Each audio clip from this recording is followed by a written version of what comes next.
Hello there, I am Aaron and welcome to The Fragmentality. I want to talk about my top 5 Xbox 360 games of 2012. Now obviously there were so many good games last year, also a lot of games that were very much overhyped that I personally think didn't live up to that hype. I think first of all game number 5 would have to be Dishonored. It only came out I think about November time, but it's a really good game. It's made by Bethesda, who makes Skyrim. It's a first-person action game. You have the choice whether to shoot people or not. So in a sense, it is a first-person shooter, but you don't have to actually kill anybody. You can sneak around the levels. You can actually sneak through the whole game without being caught. You don't have to kill anyone. You can sneak past them, or you can choose to kill them in any way you see fit. It's set in this fictional world, which is kind of like a Victorian London, and you play an assassin, and you have to essentially kill the bad guys, save someone in your family. I won't give too much away. You have weapons like a knife, crossbow, and your usual pistols and stuff, but you also have a load of magical powers, such as the ability to see through walls, and you can freeze time, and you can really do some really cool things and experiment. I remember when I was playing, I summoned some flesh-eating rats, and then threw a mine on them, and then made them go and attack the enemy, and the rats actually carried the mine and blew the guys up. So there's a lot of experimentation. Great game. Don't think it did as well as it should have done, but Dishonored, game number 5. Game number 4 is a game that took me by surprise, a game called The Darkness 2. It's another first-person shooter game, this time with cel-shaded kind of comic book graphics. The twist to this game is you play this like mafia guy, and you can shoot 2 pistols, but at the same time you have the darkness inside you, and what this is like a demon, and these sort of huge snake tentacle things come out of you, and you can use those to grab enemies and rip them apart and stuff like that.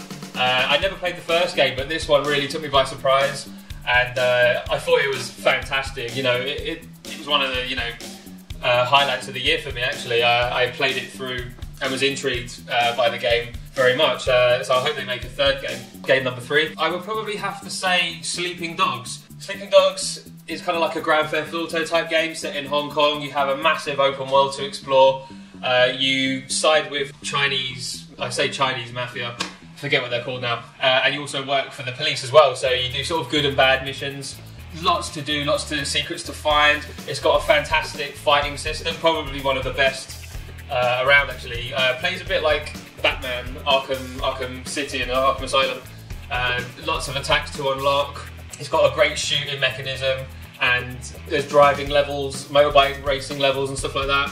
It's a really good game, really good storyline as well. And one of the best things for me was the kills that you can do. There's a lot of kills in the game. My favourite is when you pick up a guy and you throw him down so he gets impaled in a load of swordfish. You know, that was one of my favourites. Game number 2 is quite a surprise. It is the Lego Lord of the Rings. I'm a big Lord of the Rings fan. Not so much a fan of the Lego games, but sometimes I play them. I played the Star Wars one, for example, and this one actually, I really enjoyed it.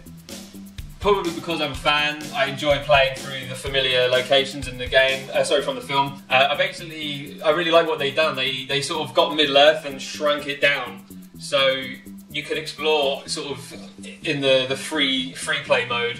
You could just go around exploring and unlocking secrets and stuff. But it's really cool because they've got this sort of like tiny little Middle-earth that you could literally run across in, like a couple of minutes. But I really like the game. You have sort of hundreds of characters to unlock. You play as the Fellowship for most of the game, and each person has their own skills. Frodo can turn invisible with a ring. Legolas obviously has very acrobatic moves and his bow and arrow. Gimli is my personal favourite because you can just go around and just smash the hell out of everything. And I think that's why I like this game so much, that you could just go around and just smash things, break down Lego blocks and find things, and yeah, I really enjoyed it actually. It's taken up a lot of my time just trying to unlock all the secrets and stuff like that. So that's game number 2. Game number 1, I've blogged about it before, it's Far Cry 3. Way better than Call of Duty Black Ops 2. Fantastic storyline, graphics are amazing, uses the CryEngine 3, so it looks fantastic. Basically it's set on a load of islands. You're a tourist who gets caught and held prisoner. You break out and have to rescue your friends. But I mean, that's just the tip of the iceberg. There's so much to do, to discover. The islands are huge. Unlocking everything takes a while, and it's got a great storyline. You basically become part of this tribe, and the more skills you unlock, you get tattoos on your arms to show your sort of upgrading within the ranks of this tribe.